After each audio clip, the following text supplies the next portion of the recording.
This is Protocol 1. I'm James Neilson-Watt. If you are successful but not fulfilled, you're running industrial age software on space age hardware. It's time for an upgrade. Don't settle.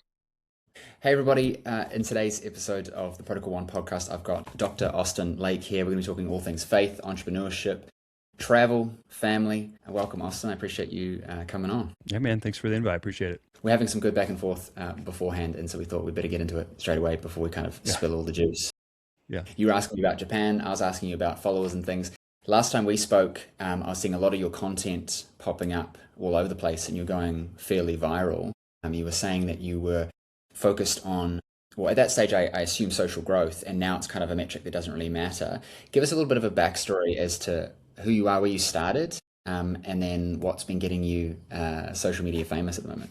Yeah. I don't know what's doing that, but yeah. I mean, first off, I do have you to thank for the kickstart of this whole thing because back when I'll kind of back up a little bit. My doctorate was in physical therapy or physiotherapy, depending on where you are in the world. Then did a few more years into functional medicine and kind of felt like that was more of the direction I needed to go in terms of not only the practice that I was doing, but also just I felt like I didn't know enough about how the body worked to really help people, right? And so my passion's always been trying to get as much juice out of it as possible. And I felt like I wasn't able to help people as much as I knew I could. And so started a functional medicine type practice with Dr. Zach Wright, who you've met. And he's an MD. And, we were trying this stuff here and there, trying to like build this online, practice, I guess you could say. And you kept popping up on social media at the time. I think this was like, I don't know, 2020, 2021, sometime around then, so 5-6 years ago. And yeah, we did your program, and it was a huge kickstart for us. I mean, I remember just like going through your content and going through your material and just being like, this is like revolutionary. Like it just was these ideas that I hadn't thought about, and you really just shine the light. And you didn't ask me, first people to know, like, you didn't ask me on to like talk about this. Like, this isn't like the reason I'm here, I don't think, but this is just coming straight from me because this is truly just the truth. And so, yeah, you were like the first course, first program, first anything that I ever bought. And the whole idea to me was just so mind boggling because I was like, well, I'm not going to do something with somebody online who I haven't met in person and didn't like know personally, or didn't get a referral from my father or my father-in-law or something like that. It was the first time. So you were instrumental in our kind of just changing our mindset, right? And getting us in this position where we could think differently. So that was kind of the early days of our practice. And, COVID was going on and all these things. And it was just like a wild time. Like it was one of those things that I think everyone was just in a state where like,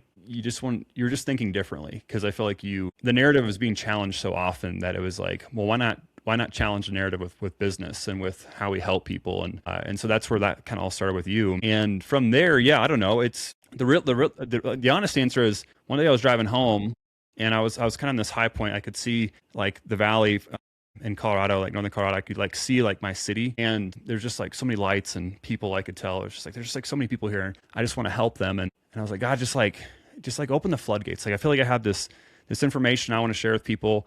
I feel like it actually works. Like just open the floodgates and bring people to me. And so that was my prayer. And literally that next day, I had a video go viral, and I don't know what I was talking about, something health related. And yeah, like honestly, like the rest is history. Like it was just one of those things that it kind of just opened the floodgates and opened up this world to where I could access people in a very direct way across the globe. Those who wanted to listen to my message would listen, and those who didn't care to, and that was all right. But yeah, it kind of started to gain a following by doing that, and gained enough of a following, gained enough of a perspective with your help, and just kind of realized that I can do things differently virtually, and started to shift away from a brick and mortar practice to a virtual practice. Yeah, I just started helping people online, and I guess, yeah, the rest is really, really history from there. But that's kind of how we kick things off. Yeah, no, I love that. And you touched on a bunch of things that we're 100% going to dig into in a minute, but I wanted to point out one thing. I think a lot of people identify success as like doing the right things, and they think that strategy and tactics the way to go. And so a lot of people that, at this point we've coached 1,500 entrepreneurs. They've grown by $500 million or something like this. I just sort of stopped counting. And I've transitioned more into my own businesses and portfolio and focused on consulting my founders and my teams and things. And the pattern keeps coming back up. It's like, I think that I I want to get to there, and the gap is that I don't know how in terms of strategy, but it really comes down to like what and why. Tony Robbins talks about this a lot, and I do a lot in his world. It's like, what do I want? I have to have absolute clarity, right? You're clear. You said, I want to help these people, and I want to open the floodgates. And what's more important, because a lot of people say like, I want, 100 grand, or I want this, or I want that, is like, why do I want it? And when there's a why involved, there's a mission, there's meaning, there's reasons. And so you get off your ass and you do stuff, because the how, there's a million ways of how. You did social media videos, you could have done a whole lot of other stuff. There's like literally a million ways of how. But if you're not clear on what, like the direction, and you're not clear on where you are, so you don't have actually a map, and there's no meaning, then the moment it's difficult, you don't do it. Like think about all the things that you, clients, whoever's listening, where you get stuck on it and you don't do it. It's because you think you should. It's not a must. I'm saying a little Tony Robbins cliches here, but like there's no reason why behind it. And so speak about that a little bit. Like I know that you're very faith-filled. I'm exploring my faith and what that means. And I grew up in a family that wasn't Christian or anything. And it's been an interesting journey for me in experiencing life now compared to before, and what's available to me to help people and all sorts of stuff. But talk about that. I think that's a big part of what you do, right? It's a big center point. It's not like off to the side. How's that influenced how you do what you do? How's that influenced your interaction with clients, entrepreneurship? Yeah, I mean, yeah, to start with why perspective, I mean, I've obviously read the book and, heard people like Tony Robbins and yourself talk on this. And again, that was a mindset shift that had to happen for me, because until that point, it was about how can I like make enough to feed my family, right? Like it was like, how can I make enough to not have to work all the freaking time and miss my kids being brought up, and then, but once you achieve that, which isn't that, I mean, I don't want to say it's not that hard, but like, once you get past that first initial milestone, which I think was the most critical one for me, that's when that why became very practical. And before then, it was like, I didn't even have like the bandwidth to think about why. It's just like, of course I have to do this kind of thing. But getting to these certain metrics of like, having, a 5-figure month and then a 6-figure month and then getting to a 7-figure business, like for me, it was about like the money to me is just a sign that I'm helping provide value to people, right? Like it's a direct indicator that what I'm doing is useful, right? And so the money's become less about, my family and the people around me. It's more about like, am I still providing enough value to the marketplace? But beyond like the tactical financial things, for me, it really gets back to the value, right? Like providing an honest value and making sure you're doing your best to help people in real ways so that their family can be impacted and their generations can hopefully be impacted, and it can kind of have this trickle down effect. And so with COVID, it was very eye-opening for me, and I think for a lot of people, to realize that like, man, like our health is so delicate, and there's a lot of these outside influences on this thing that we value so much, which is our health. And so people are like fighting for their life, not knowing which way to turn. And I had seen some success in helping people to protect and prevent and reverse, a lot of these health problems. And so that for me was like, well, I know these things work and I know this to be true. I've seen it happen hundreds of times. So why would I not want to help as many people as I could? Right? Like that to me felt so like selfish in a way. And what I realized is that the reason I wasn't doing it is because my why wasn't greater than my fear, like my fear of being rejected or, putting myself out there and maybe people like try to cancel me or, take away my livelihood or all those kind of things. And so I had to kind of have enough of a conviction about that, like this actually works. People need this. God calls me to love people as myself. And I believe that that's true. Like I believe that, his greatest commandments are to love God and to love others as yourself. And so I want to take care of myself. I want to take care of the people around me. Why would I not want to help people do the same thing? And so that was really like the big why for me. And then the money part of it just kind of came with that. But really, that's been kind of my why to this point. Is just I just have a strong conviction that that's true. And so it's kind of kept pushing me. Yeah, I think initially when you're starting a business, you're building this engine. It's a little baby and it needs to get fed and it eats money. And so you've got to make sure that the value proposition means that revenue can be generated. How you're running that business means you can extract some profits, you can reinvest it into things like that's a part of it. And that's what gets it going. But what keeps it going is the value proposition, the greater value proposition, the impact that it's having. And then for us as the creator of that business, it's just a second order effect. It's like, that's nice. But if you're only focused on money, you're going to dry up pretty quick in terms of energy and fuel. I've definitely found that, because money makes you happy, or at least money solves the problems that make most people unhappy. But it's not the money that makes people happy. It's the growth that they get in pursuit of the thing. And that's a big thing that I learned is who I become in the journey matters more, and who I'm growing, and the stuff that I'm learning, like that's the juice. But that's the hardest thing to tell an entrepreneur who's stuck in this headspace of I got to make money, is that it's not about the money, but it is about the money. It's secondary, you know what I mean? But for me, at least, once I shifted that, suddenly I got more success, and my success was the impact that I was having. So I could because there's a humanness to how do I collect resources. And I think that, at least in my experience, and maybe this is something I need to grow on, is like, I think that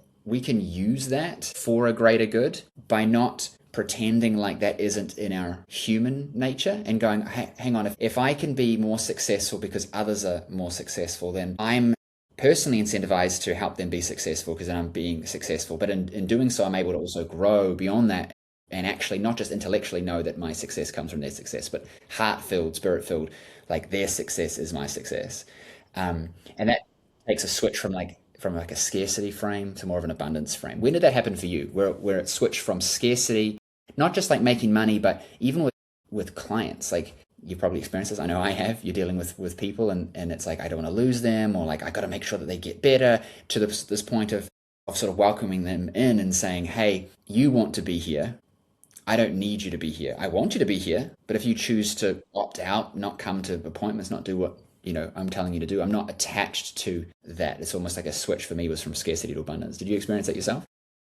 Absolutely. And I still have to remind myself of what I've learned, and kind of and again, I don't want to come off as like, I mean, it's just who I am. So I don't want, for anyone that's not believing this way, like, I'm not trying to convert you or anything like that, but just my experiences. One of God's names is providence. And so this is something that I think is really helpful. So if you are of faith, instead of asking God for money or for provision, we can say, thank you for providing, because I believe that you are a God who provides. Just as you provide for the sparrows of the air, like you will provide even more for me and my family. And so trusting in that versus like having a lack of faith in that, for me, has been the biggest thing. Because whenever I'm faced with like, oh man, this like looks a little tight, or like I'm feeling the scarcity thing kick in, like this fear factor kicks in, I have to remind myself of who I put my trust in, and understand that, like, if I'm going to ask for anything from God, I need to ask for wisdom to like know what to do with what he's given me. And if I have an open hand with my life and the things that come through my hand, if I'm tight-fisted with everything, like he's going to probably not trust me with a whole lot.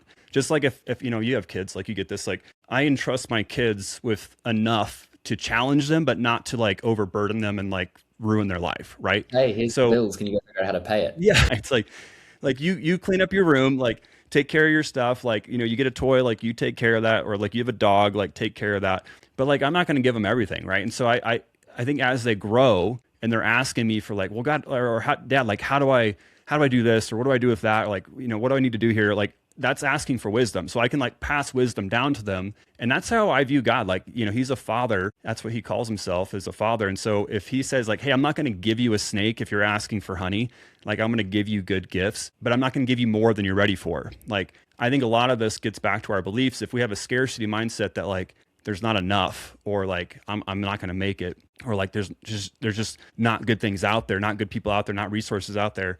Like, we're going to get really tight-fisted with our life, and we're going to get really tight-fisted with our business, with our family. But I think the whole point is having an open fist to let things come through it, so that we can be a good steward of what's being given to us, so we can pass it on to those who need it, maybe more than us, or maybe it's our family, but whatever. I don't think it really makes a difference at the end of the day, that we have to keep that perspective so that we're not closing our fist up and having a scarcity mindset. So like, that's how I think about it, and I think I have to remind myself of just what God's promised me. Yeah, there's a humanness, there's a value in, if we didn't have some sense of, for lack of a better term, scarcity within us, there wouldn't be necessarily a drive to go and get. And so it's about balancing those things.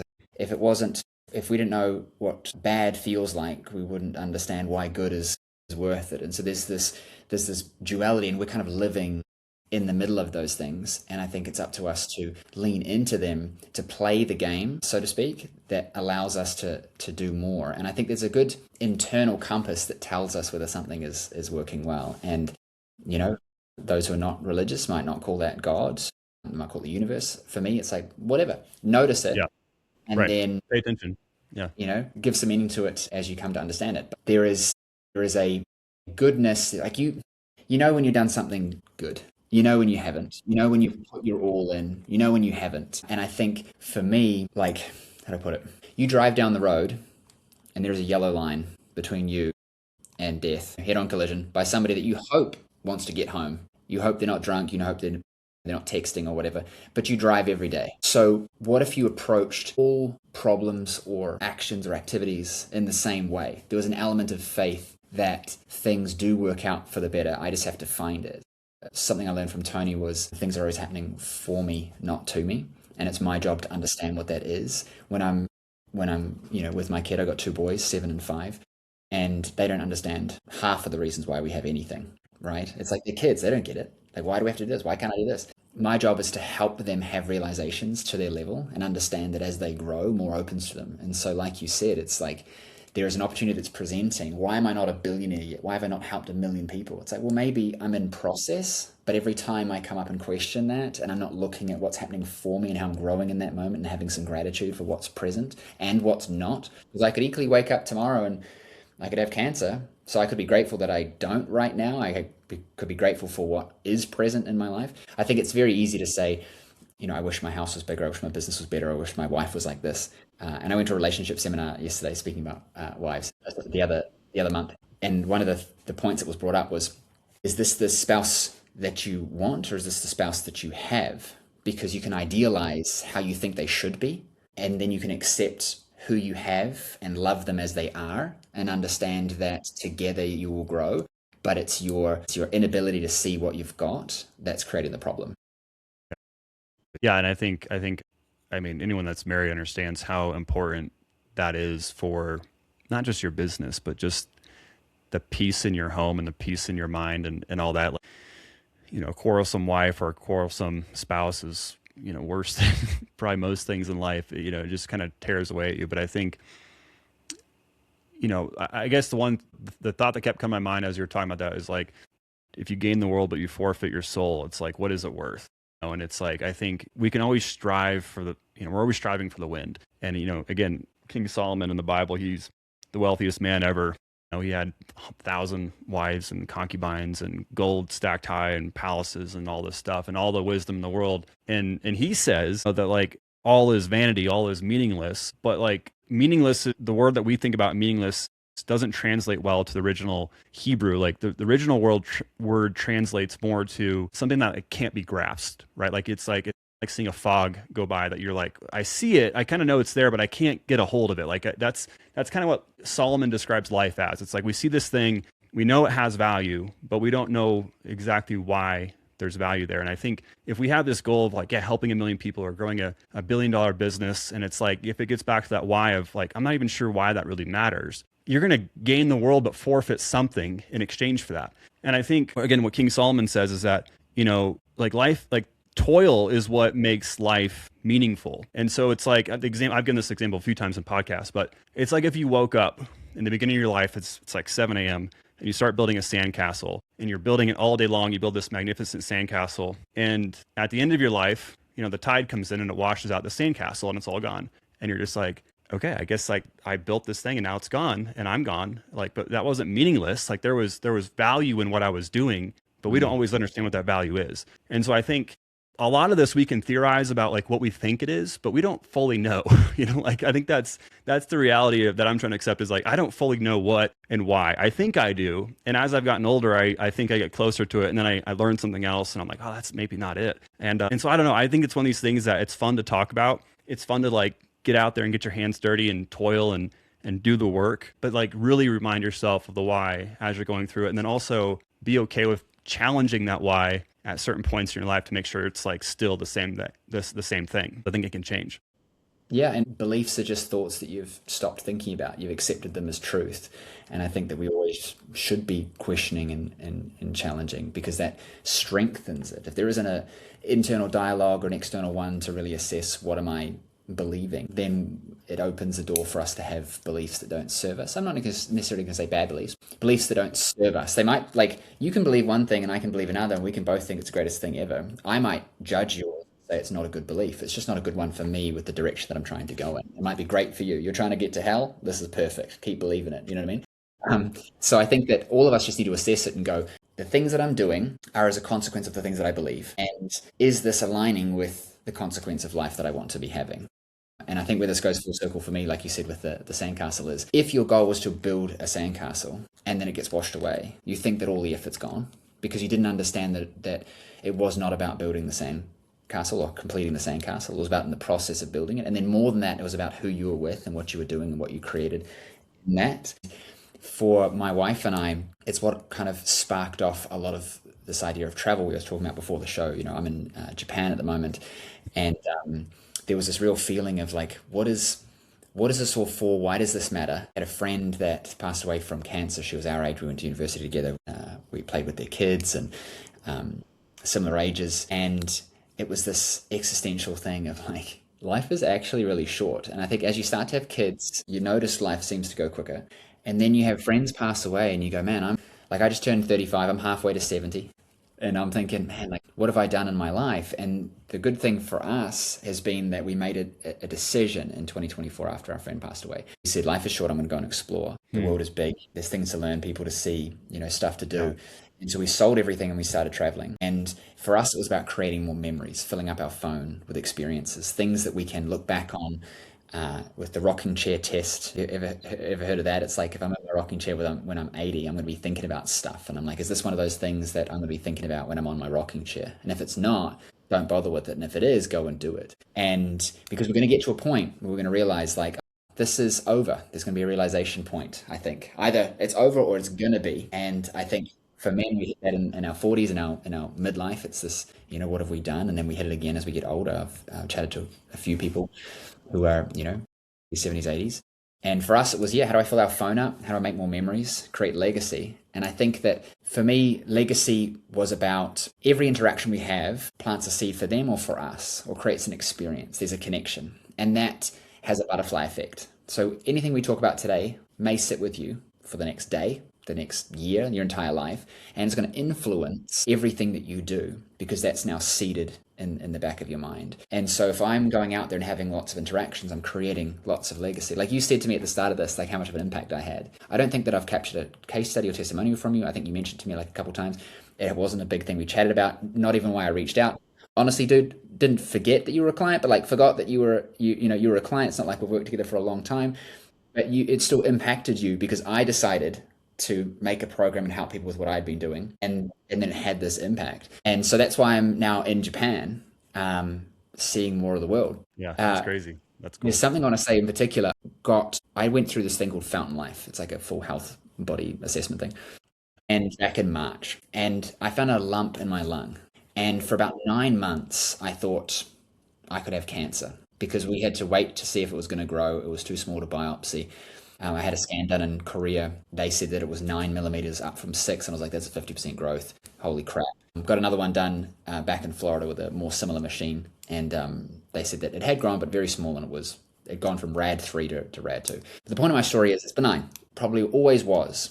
But in my mind, I had a choice. I can just believe, it's going to be fine. Or I can go, what does this really mean? And if it is benign, that's amazing. But what can I learn from this experience? And not all of that is conscious. Some of that was unconscious. But in retrospect, I'm looking at it and I'm like, that was a gift because it gave me such perspective on what actually matters, that it reinforced for me why we're living the life that we're living, why we're doing the things that we're doing. And it gave me more of a mission, more of a reason to do stuff. Yeah. How old are your kids? 7 and 5. Okay. Yeah, we have 8, 6, 4, and then 1.5. Yeah, we kind of did something similar too. Like we traveled in 22. We went to Costa Rica. We kind of traveled around the States. And then we thought our new dream was like, farmhouse, horses, like that whole lifestyle. And we did that for about 3 years. And now we're traveling again. We're going to Costa Rica on Saturday and don't have any plans after that. We don't really know what's coming after that. Yeah, very similar.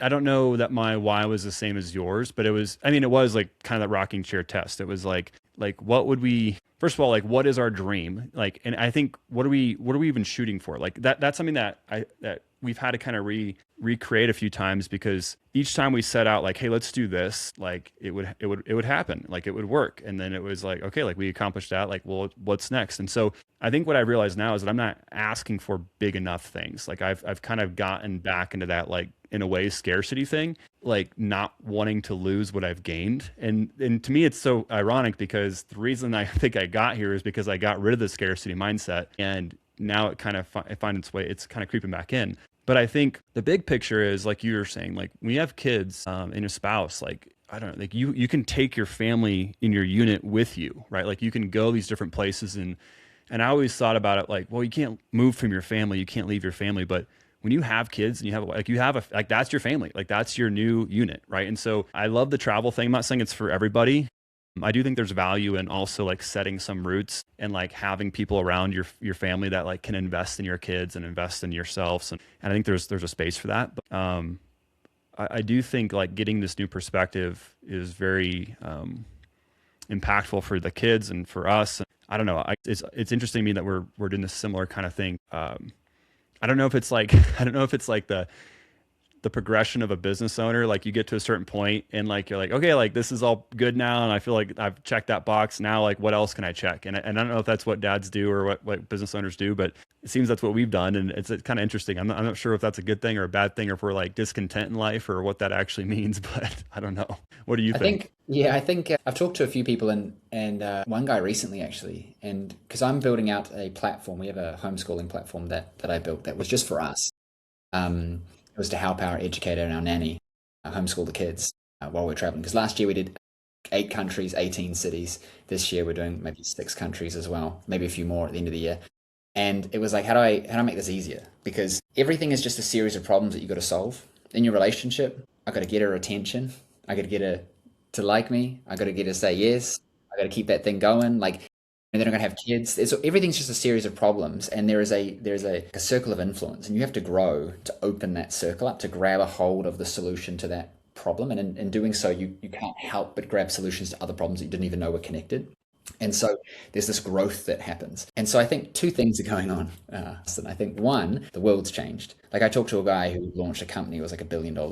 He listed on the stock market and everything went massive. And in those days, it was like you sacrifice and you commit to building this thing. And that was the only way, was to grind through. Now things are simpler to do and to execute on, and from where you can do it. Like you and I don't have to be in one place to make it work, and we can be completely connected to whoever we need and whatever resources we have to get to solve the problem, which is not really the case, 30 years ago. And I think it influences it a lot. You know what I mean? Our ability to be flexible. That's why I decided to, like, that was the whole thing of going online for me, was financial freedom, sure. Time freedom, yes.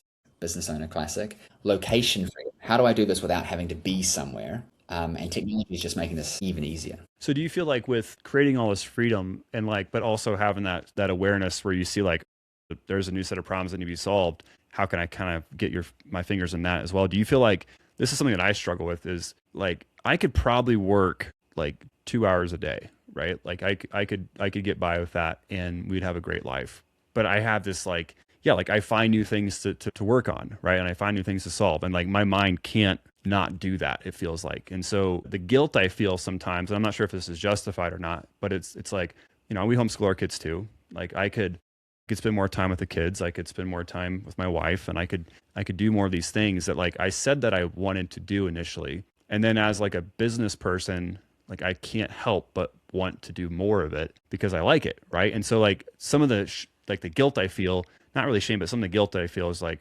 well, like just work the 2 hours a day and like hang out with your kids and your family and be around them all the time. Like, do you feel that? Like, is that something that you like struggle with, or do you just hang out with your kids all the time? Like, I guess, what's that look like for you? I think I know what you're talking about. I think I used to. I think for me, and I don't know how many people are going to like this, I think that men and women are different. And I also think that, and maybe I'm wrong and I'll figure this out, but right now, I don't know if a father's constant presence in their child's life is advantageous to the same degree as their mother's. And I think it depends on the season. I also think that there's an element of seeing your father as somebody that you can look up to and work towards, someone who's creating, someone who's leading. I think that matters a lot as well, because it shows that you've got to have grit, you've got to overcome things, you've got to build things, you've got to be valuable. I think especially as a father of boys, I think that's really important. I wouldn't know about daughters, but I would presume if dad's always there not doing much else, it might not have the same, positive impact. I also think that we're sort of built to go out and hunt and be valuable. And I think that our spouse, we're dealing with the situation where they want us present because they love us, but if we're always present, it's kind of like, what are you doing? Yeah, get to work. Yeah. And then I'm not, then I go away and work. It's like, well, you're never with us. And so there's this balancing that goes on. And Elsie and I, my wife, we had a realization that we need to have more gendered roles and less arbitrary equality, but more to do with value proposition in our relationship. And it works really well for us. And so she builds, and she's a boss and she goes and does stuff, but she also comes back and she's my wife because I need to have her feminine. And so you could say it's unfair, she's got to do both, but if I was being feminine, she's not really going to like it. So it's not like I could go and do both. Yeah. Well, and I think, yeah, you said off the top, but it's like, this may not be that popular, but I think, the pendulum swung so far, in the last decade or so, to where it was like, we're all the same and like there is no differences. And again, like I work in women's health 100%. Like that's my main niche that I've developed and when I focus on. And so I've gotten really into, talking to a few thousand women. Like I see it very clearly when they're having health problems. This isn't saying this is exclusive for all women, but the majority of the time when you look at women that perceive stress about 40% higher than men, have 80% of the autoimmune conditions, like use the majority of the healthcare dollars in the world, definitely in the United States. You start to ask these questions like, well, why? Like, why would that be? And the thing that I found working with real people is like, wow, like they don't have a support partner. Like they don't have somebody splitting the roles or having different roles. Like they're taking on more than they can handle. They're taking on rearing the children, raising the children, and providing financially, and working all the time and not having any downtime, not having any alone time. And there's a cost to that, right? And so for men, the temptation, I think, is for us to be passive. For women, I think the temptation is for them to take on more than they can handle. And those two together is a deadly combination. If you have a passive man who's like, yeah, take it, and the woman's like, yeah, I'll take it and I'll run with it, it's like you're going to have this like dominating presence in a household that's not balanced at all. And I think, this gets back to again, to Adam and Eve. Like this was the exact story of what happened in the book of Genesis, where, Eve was tempted. Adam was sitting there idly, not being a leader, he was being passive. And she was sitting there like, well, if you're not going to do anything, I'll take the reins here and I'll try this food and eat the fruit or whatever, and be exposed to sin or whatever the example is. And so like that's like as old as the beginning of time. And we've been talking about this same idea. And so I think it's definitely not a new concept. I think the problem is in our culture is that you have abusive people that will abuse their roles, and they'll take on a very unloving perspective in their role. And like, yeah, wife, you should submit to me, like make me a sandwich, like, or like a wife, like, hey, like I'm more masculine than you are, like you're a little feminine sissy. I'm trying not to swear here, but like you're a little feminine sissy, like you don't do anything in this household. Like I don't respect you. Like I'm gonna go take the reins myself. And so like I think it can go either way pretty quick. But a lot of men have been abusive. A lot of women have been again, not a popular term, but unsubmissive or like not respectful to their husbands, and it creates a clash, and it creates a lot of health problems. It creates a lot of dysfunction, and I think we've seen that for a long, long time, since the beginning of time. Like it's been a problem. So I think that's, my wife and I try to do the same thing. There's interesting, you might have read it, it's the paradox of female happiness, in that since getting more opportunity, rights, various things, there's been a decline in their overall happiness. Like we're trending towards statistics of like 1 in 2 women on antidepressants and anti-anxieties. There's a lot of major issues. And I think a big part of it is what a lot of women have been told that they need to be. And it is also in relation to what men have been told that they are. I think there's been a switch up where there's this idea of that men aren't needed. And so what ends up happening is we say, what happens in a relationship when you've got two people struggling, a man and a woman? The man wants to please his wife. She wants to be pleased, but she doesn't want to have a pleaser. And so he tries to do what she wants. And then she's like, you're just trying to please me. And it's like, yeah, but that's because that's what you want. And it's like, yes, but I want that, but I don't want you to just like do that all the time. And there becomes this dynamic because people don't understand themselves. They don't understand that relationship dynamic. And so then the man becomes very passive. Dynamic switches, polarity is lost. You've got a feminine creature with a masculine mask. You have a masculine creature with a feminine mask, and we lose our dynamic. I'm imagining the comments on this already, but my wife and I, we've found that balance. It works really well for us, is to go, I am the masculine, you are the feminine. We have our gendered roles. We have our natural proclivities and tendencies. It's like, I'm going to do the protecting. You're going to do the nurturing. I'm going to do the building. You're going to do the maintaining. I think that the story that encompasses this the most for me, and I laugh about it, is if there were no women, you and I would be sitting around the fire cooking fish and going, this is pretty good. And then we probably would have just stayed there. It took a woman to come along and say, this is nice. It's raining though. I'd like something to cover us. And we said, okay, let's go and build something. And then she sat in there and she said, yeah, but now I can't see the ocean. There's all these walls here. So we said, okay, glass, windows. And it was this constant back and forth between the genders. That's what's created the beauty and the opportunity. And I think that we lost a lot of that by thinking the other person had it better or easier, rather than, and to full circle back to what we talked about, having gratitude for what we have, not what we don't, focusing on present and the future and the things that we can control, not the things we can't control, and really leaning into that. And I think that all of us can, if all anybody takes from this episode is just those three things, focusing on what you have, not what you don't, what you can control, not what you can't, and looking at the future and the present, not the past, will influence you massively in how you parent, how you run your business, your relationship, personal health, everything. You know what I mean? Yeah, and I just to kind of circle back on one thing you said again. I want people. I mean, anyone that's like in a healthy relationship understands this, but like being the head of household is not super glorious. I mean, it's like being responsible for lives and direction is such a weighty thing, right? Like it's a good weight. You know, I always say men are like trailers. We pull heavier or straighter with the heavier load. Like we do better with more. Women are not always that way. Like, you know, a lot of women, the health issues they have, especially like PCOS, you start seeing this adaptation that takes place to where, and it's not always just this, but cortisol and stress and insulin resistance has a huge role in PCOS to where a woman becomes like infertile, right? Like you get these menstrual pains, you get infertility, you get like facial hair, acne on your back, thinning of hair on your head. And what that really, to me, means is that your body is adapted to a certain point to where you are becoming more male-like, right? Like you're becoming more masculine. And again, it's not for everyone, but like that's sometimes is the result. And so for a man, like when we had kids, you know, my wife, she gets like this mother bear, like protective nature towards our children, right?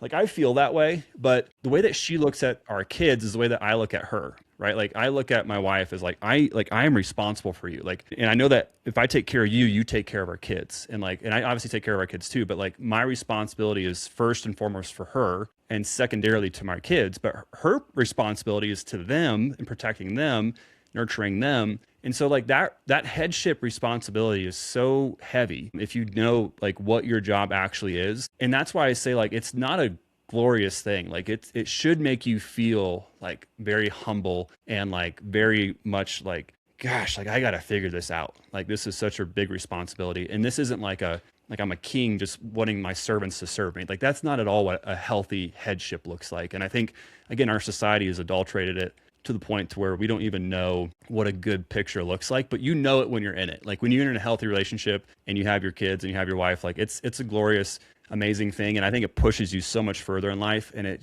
gets you to do things that you wouldn't normally do. Like you're saying, like, let's put some glass in this structure and let's get an ocean view. And like, that's what it gets you to do. And like, that's why I think having the Bible calls it a help meet, but it's like having a support, like having a partner in this life. Like it's the best thing that you can have. And I think as a business owner, it's been wonderful for me to have my wife. Like it wouldn't be possible if it wasn't for her. Like I can confidently say that, like if I didn't have her, I would not be where I am. Well, the most unhappy group, and someone can fact check me on this, is single liberal women between the ages of like 18 to 30 or whatever, is the most unhappy, most anxiety driven group. And the happiest is more conservative men, but conservative married women. And that's not by chance. That's not by delusion. It's not this idea of you've been manipulated into being like this. That's ridiculous. Things just work themselves out, average out. And I think quintessentially it is an issue of observing the other and saying they have it better, therefore I must go and do that. But, you know, Steph Curry might have a great life and whatever, so I'm going to go and try and learn how to do basketball and become a millionaire, or I'm going to go and start a business because James and Austin have businesses and that's going to make me happy. And it's like, no, you don't understand what it takes to do this thing. And maybe you are built for what you are doing, and it's about finding gratitude in what you're doing. That's not to say to go after more, but it's also to go, why am I going to go after more? If we want to circle back to that, right? It's like, why am I doing this? If I'm just doing it because I think that will give me happiness, it's not going to at all. Money will not make you happy. But if I'm mission driven and I love growing and solving problems, a consequence of that capitalist system is I'm going to get money out of it, and you're going to see me happy with money and think it's correlated. And it's like, no, the happiness is not the money. That's why Right. most So lottery true. winners lose it in 2 years because they just Yeah. spend it on dumb crap and then they're unhappy again. Highly depressed. Yeah. It is, you can't give somebody who's been divorced 4 times a relationship and then think, this is a really good woman or good man, they're going to be happy and, sort it out. It's like, no, they're part of that equation. So something I wanted to circle back to, you said, you achieve a level of success and then your brain says, I'm concerned about risking a bit more of it. I know what that feeling's like. And I think about Elon Musk, who sold PayPal, and he's got like $150 million. And he says to himself, I'm going to go and put all of it into some companies, live on couches, and because I believe in these next things. And whenever I get worried about, am I putting in enough? Am I investing enough?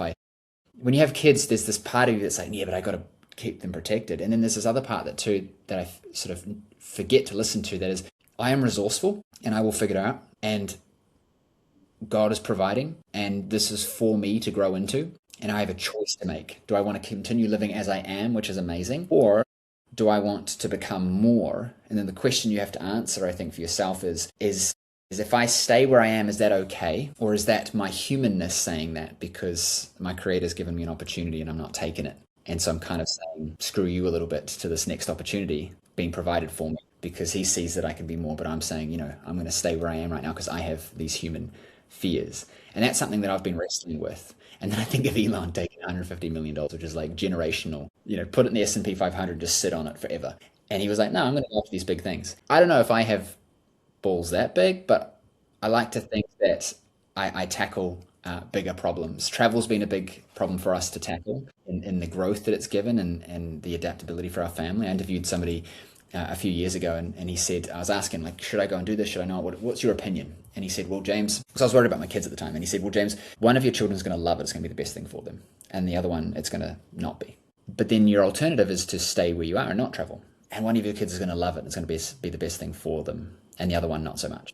And he said, ultimately, what matters is whether or not the parents are aligned. Because not everything is always going to be right for every child in every circumstance. So instead, what is right for the family comes down to what's right between you and your spouse. And then the children will follow suit with that. And if there's a struggle, you'll adapt to it. And that's what we've found. It was just solve the next problem. We made the platform. We hired help to come with us. And now we have an amazing person who travels with us. And so we just solve the problems as we go. And I think that a lot of us don't realize that there is a lot more resourcefulness in us if we open ourselves up, like you said, open your hand up and be abundant, then thinking that the reason you don't have what you want is because you lack resources, when in reality, just resourcefulness to go and make it happen. So true, man. And I think, again, like and people have used this example. I've probably heard you talk about it. I know I've heard like Alex Hormozy talk about it. And it's like, if I lost everything, like, what would I do? It's like, well, I wouldn't really panic because I know what it took for me to get where I am, right? Like, I know, like, I've learned the hard lessons to be able to get this, right? And then I know that I would be able to get back to this relatively much faster than I did before. So I'm not worried about that. I think, yeah, but again, it kind of just creeps up in the back of your mind. And I don't think it's always so obvious either. I think it's one of those things that's like, you just kind of like take your foot off the gas pedal a little bit and you're just not pushing down like you used to. You're still going fast, but you could be going a little bit faster, a little bit further. And again, I think, we receive not because we ask not.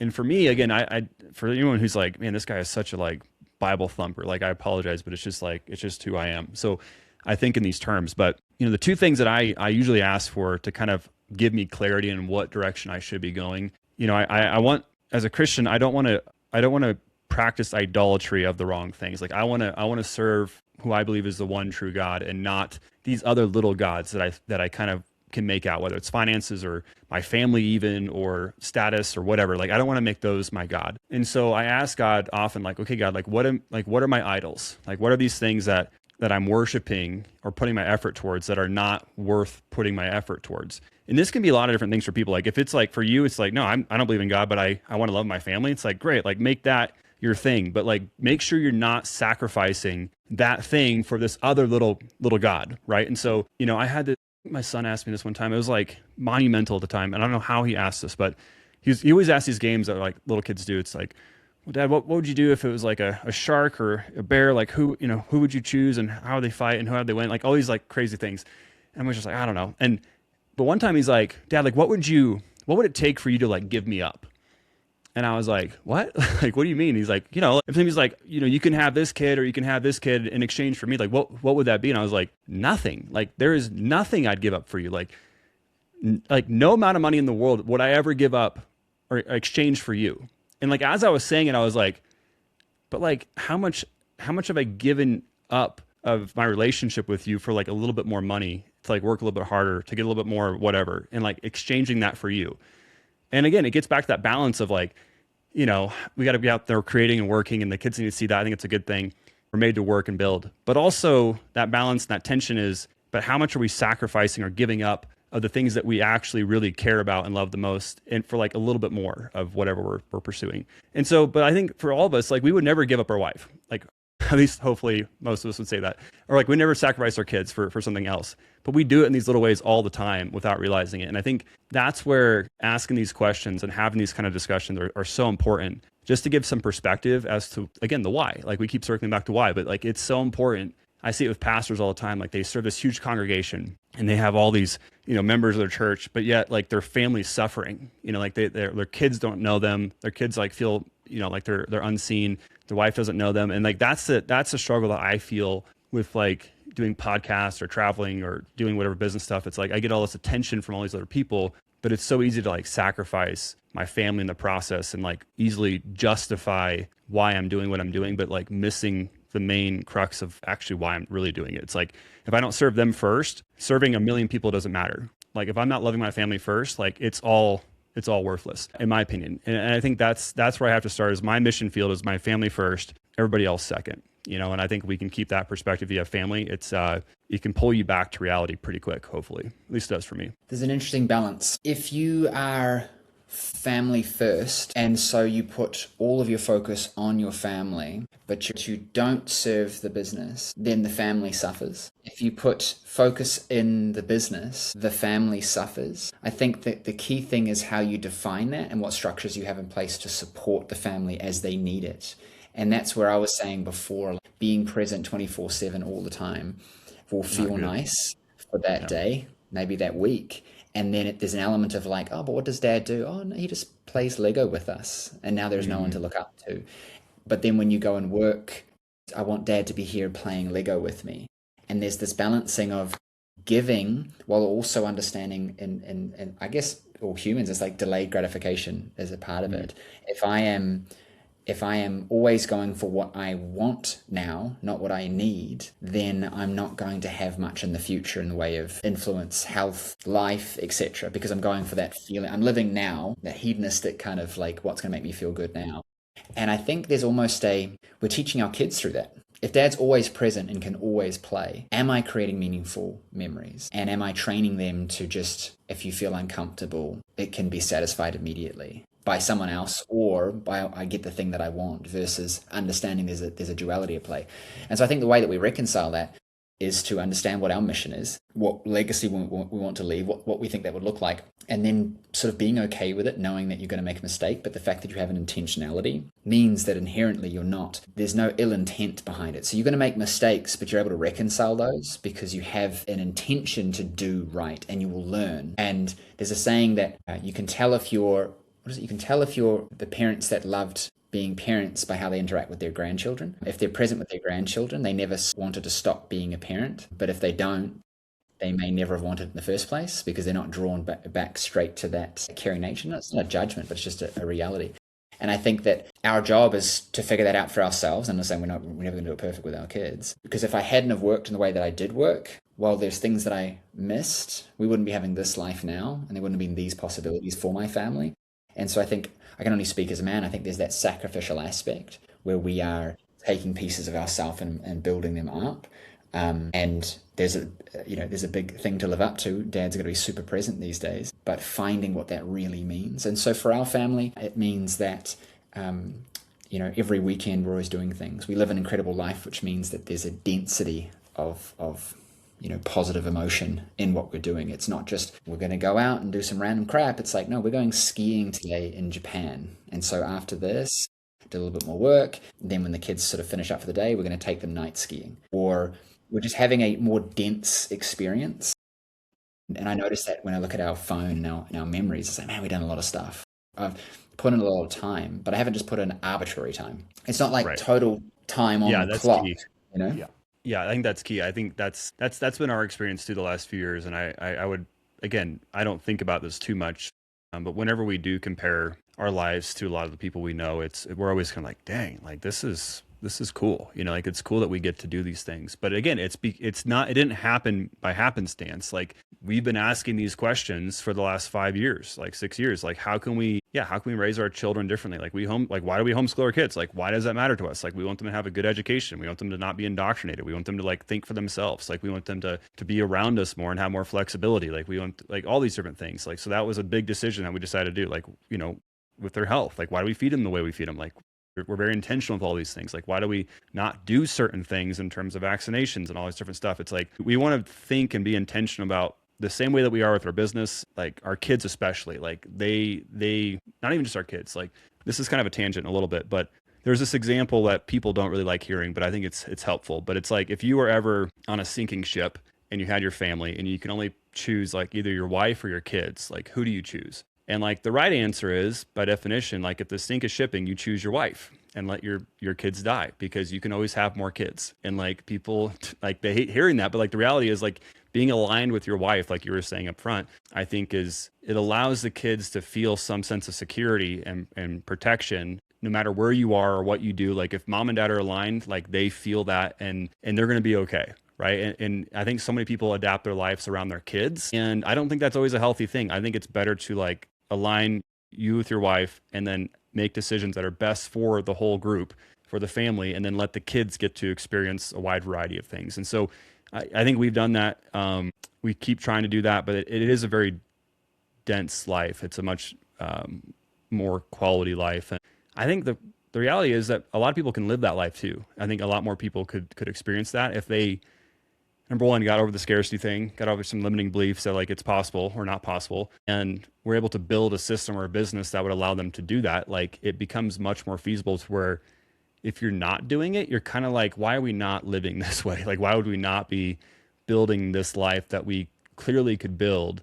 And then for us, it was, at least for us, it was, we didn't know we could build it. Like we didn't know that this was an option. Like we didn't know that we could travel or we could not have to put our kids in school or that we could feed them really good food all the time and all these different things. And so I think it's such an important thing because now my kids will be, by the grace of God, like they'll be set up in terms of their mental capacity, their beliefs, the way they operate their life, like way more advanced than I ever was, right? Like they'll have less, maybe hopefully limiting beliefs that will keep them from advancing in their life and then affecting their kids and then their grandchildren and it can really affect generations. It really is such a powerful compounding thing. And it starts with you as the individual, like you as a sort of a faith-based answer. If you're not aligned with God, then you're not going to be who you need to be to then align with your spouse, to then have the relationship that you need to have to be able to then align with your kids so that you can raise them up as being adults. Because we forget that I'm not a parent, I'm a custodian, if you will, until they reach an independence. And it's that I hope that I've invested lessons into them to prime them to be able to be lifted up off of my shoulders, not having to be picked up off the floor because they fucked up. It's like I'm doing my best here to raise you up. And if we all keep doing that, then humanity grows. It's how we got to where we are now. But I think for me, and this whole concept with Protocol 1 is there's always one thing that you need to be doing at any moment in time that's going to progress you the most. And then as you assimilate that into your being, your habits, etc., it's now part of you and your routine. It's like, what's the next one thing to do? And for me, I took the concept of the wheel of life and just changed it a little bit, and we've got the 6 vectors being direction and magnitude. How much of it am I doing, and is it heading me in the right direction? And I think a lot of us forget that. It's like, I want my business to grow, so then we go and work on our business, and it's like, no, you need to work on you. Like, dude, your psychology's messed up, your physiology's messed up, you got no energy by 10 a.m. in the morning because you're up till 4. Your routines are out of whack, and people think that the next thing they need to do is in the same category, and often it's not. Majority of the time it's not. Like, I was a chiropractor originally, and we'd be seeing people with chronic pain, and everything to them felt linear, and it's like, no, it's more integrated than that. You see that with functional medicine. It's not just do this one thing that's linear path. It's like, are we looking parallel? Are we looking around? How else is things influencing? And I think that for you, you let me know. It's like physiology and mission are important, are the principal protocols to focus on.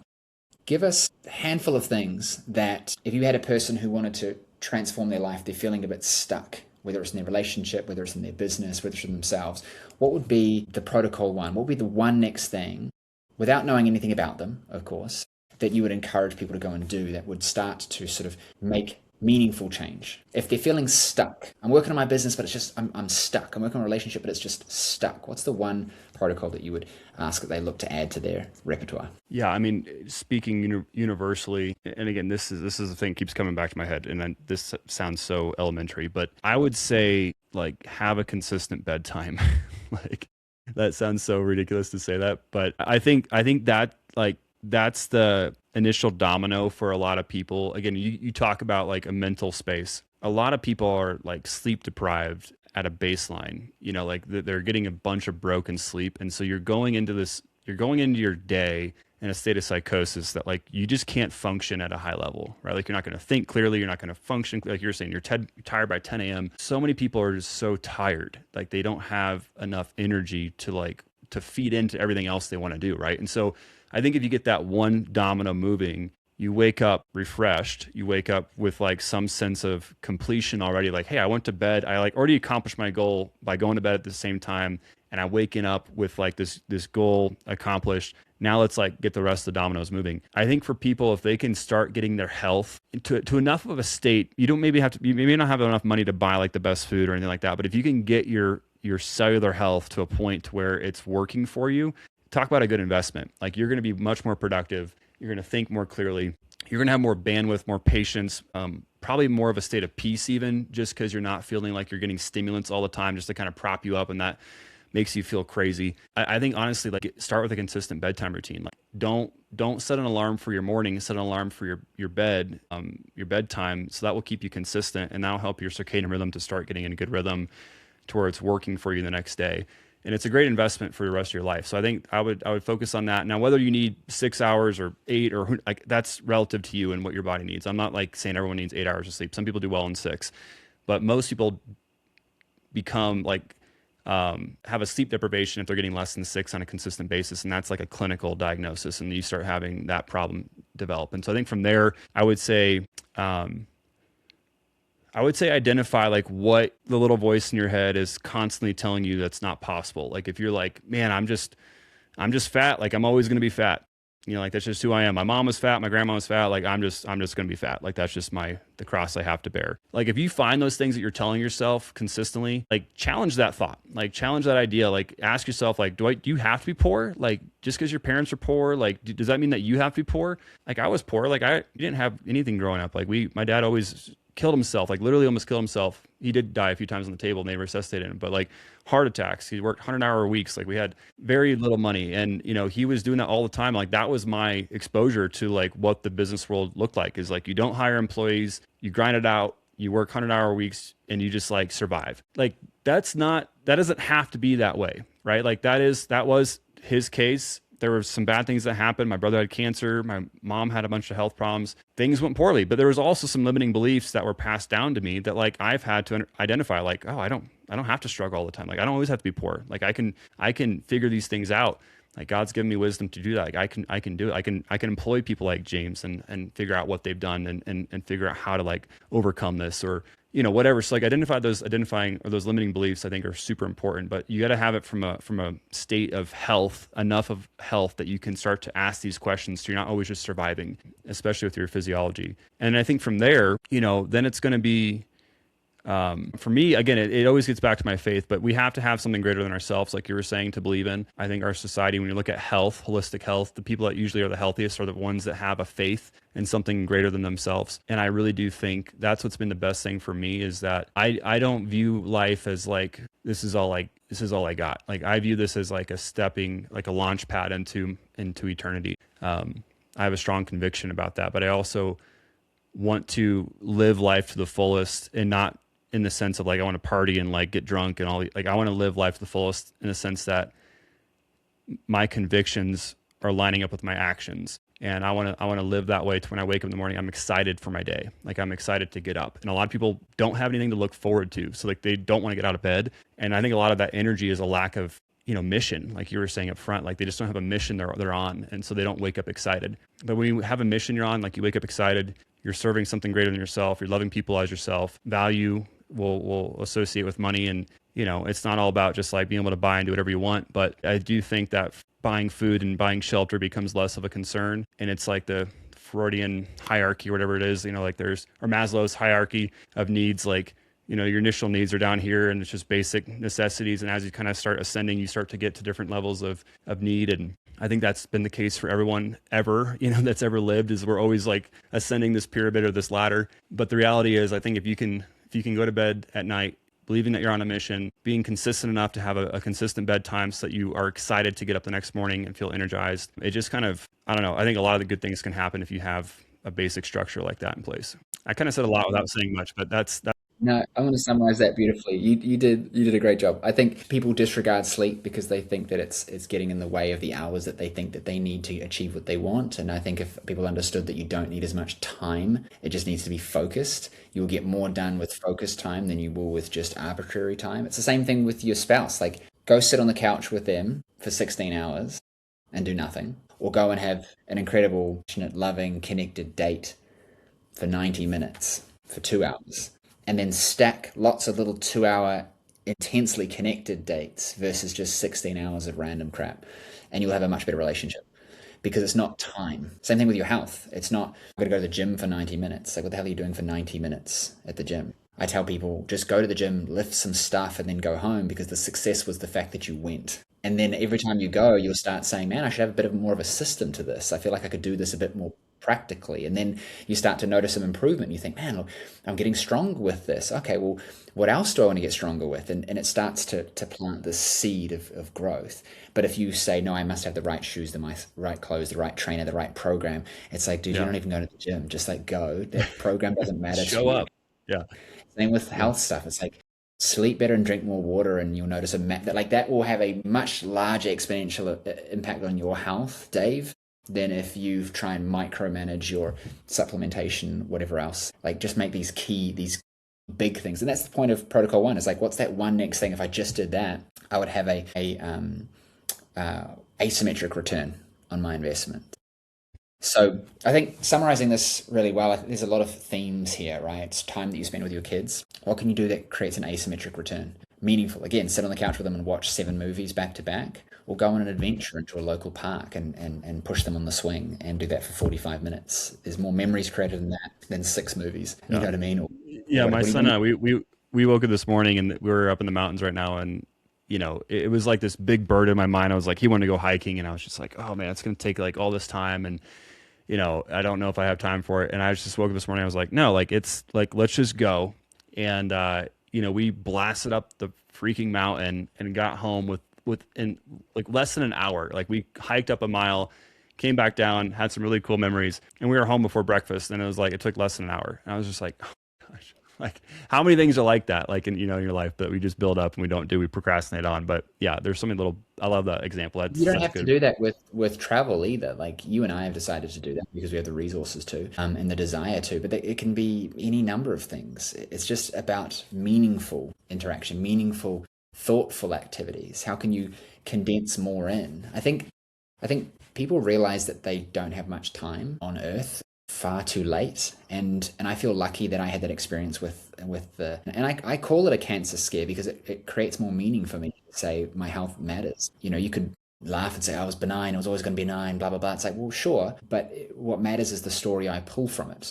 The story could be nothing, it was nothing, and I take nothing from it, and I learn nothing, and I will only learn if I actually have cancer. Or I can say, thank you, God, I'll take that. I'll take that benign thing that I'm going to take that meaning from. Then it needs to be something that I arbitrarily decide is impactful. It could just be a near miss where I go to cross the road and I go, oh, it's not, the green man's not there yet. And I was nowhere near going to be hit by a car. But in that moment, I decided that, wow, I could have been hit by a car today. I'm so grateful that I was not. And then I start to make different choices. And I think a lot of us could suffer less if we had realizations earlier about a lot of things in our lives. Dude, what are you working on right now? What's something new? So there's like a bit of a business thing that I can't really talk about quite yet. That's probably going to happen where I might do some kind of merger of some kind with a much bigger conglomerate. Still not too sure on that yet, but it's looking like it's merging that direction, which would be cool because it would free me up to do, I think, bigger things. One thing that I want to do is I'm getting more of a passion for like in-person conferences and get-togethers, things like that. I think just with so much time spent online, you start to kind of feel like nothing's really real, you know. And I want to get, I want to blend the spiritual world with the physiological world from like more of a Christian perspective. I feel like there's a lot of spirituality in health. It's not really what I feel like I'm aligned with. And so it's kind of like hard for me to really endorse it. So I want to have something for people who are more aligned with like the more of the Christian perspective that are also wanting to improve their health and want to do like in-person conferences. And so I'm looking to kind of start building that. My wife is really passionate about helping people to adopt. There's just so many kids out there that need homes and need families. And so we really see a big mission in being able to help people do that. Again, it's early stages and it feels like a big thing to do. But we're also like, why not ask and pursue it and like figure it out, you know, like why not do that? I think that's what God's kind of leading us towards. And so that's kind of like the big vision that we're working towards. But yeah, that's kind of the top things right now. That's awesome. I feel that myself. I mentioned before LearnSpark. We built it for ourselves, and then some friends started using it, and they were like, "This is kind of cool." And I didn't really think much of it because something with me is I'm really good at taking complex things and making them simple, but I do it in a way that feels like everyone should be able to do that. And so in my mind, I'm like, it's not that big of a deal because I just did this thing. And I've started to lean more into like, no, actually it is a big deal. And you might not think it's a big deal, but somebody does. And so your significance and your ability doesn't diminish the significance of the thing that I'm doing, even if your thing is much bigger. Because I had a tendency to compare and go, well, you are this, so therefore my thing is not. But I met some people at a seminar and they started guiding me on what to do. And so similarly, I'm going down a route of getting funding and blowing this thing up. But we've been partnered with this group, Marisi.org. I'll put it in the show notes. They save girls from sex trafficking in third world countries, and then they rehabilitate them, educate them, and etc. And we've been doing a pilot with their Nepal group where there are girls over there, and their educators are using our platform for their lesson creation and their standards tracking and everything. So feeling very excited by that. And because I'm mission driven there, which you'll relate to, it's like I'm just talking to everybody about it. And there's these things that are happening. There's orphanages in India that we're looking at partnering with, somebody, I can't say who, where there's 40,000 orphans that we're going to look at trying to get involved with. And all these things are really growing, and it's forcing me to go, okay, so what has to happen then? This has to grow so that it can have the resources and the foundations to be able to do more of this. Yeah. And that for me was a confirmation of, mission matters. And your mission doesn't have to be saving people or helping people. Your mission can also be, I'm going to get my shit together. Because if I can do that, I can be a better father. I can be a better spouse. It saves people. Yeah. As you live a life, it's not always big. It can be small little things that stack. But that's the thing though, dude. It's like, that's what I'm saying. Like you saving, like figuring out yourself is like you're saving one. Like the most important one is you, right? Like saving that one is like people have eternal value, right? Like this is where it gets back to like, there's so many levels to this, but not loving yourself leads to like punishing yourself and sabotaging your progress, right? And so if you don't think you deserve anything, you're not going to even do what it takes to like reap the benefits of your efforts, right? But if you think like, man, I'm worthy of this stuff too. Like God loves me. Like I love myself. Like I'm worthy here.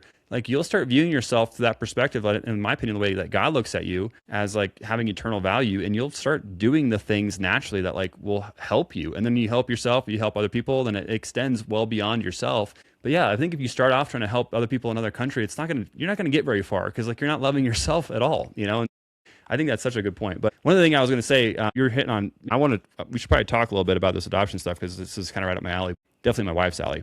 One of the things I forgot to mention is that I am building an app right now, which I've built a few apps in the past that without AI, I was always relying on other people to kind of do it and developers and all this stuff. And I was just like, they could never get it done. And so I finally been building it on my own with AI, and I've spent like 4 weeks straight, like just kind of like head in the sand, like, or not in the sand, but just like head down, like working hard on it. And it's going to be probably coming out in the next couple of days, but it's called Holy Health, and it's Hollly and then health. And I think it's gonna be pretty sweet. I think it's gonna help a lot of people. And it is more of like a passion project of what I've seen, kind of like this is something that people just need and will be helpful. So I forgot to mention that. I want to make sure I don't, not mention that, because it's kind of a big project I've been working on a lot. Yeah, it's the same kind of thing. It's like once you start going down something, it's like just see how far it can go, and it goes pretty far, I think, when you start working on it. Yeah, definitely. Well, Austin, this has been amazing. I'm going to make sure that we decompose what we've spoken about and create some principles, some protocol ones for people. Would love to keep chatting and see what things we can do together to support people in that. Yeah, absolutely. I would love to have gone down rabbit holes with you around women's health. Women are very close to me. I've got a mother, I've got a wife, and I think it's very important. I think it's the bedrock of society, and we could talk about that for hours as well. But dude, I appreciate you. Thank you so much. Yeah, man. I appreciate it. The best. That's this week's Protocol 1. If you want to know exactly where you stand across all 6 vectors, take the free assessment at 6vectorassessment.com. It takes 5 minutes. The truth takes less. Don't settle.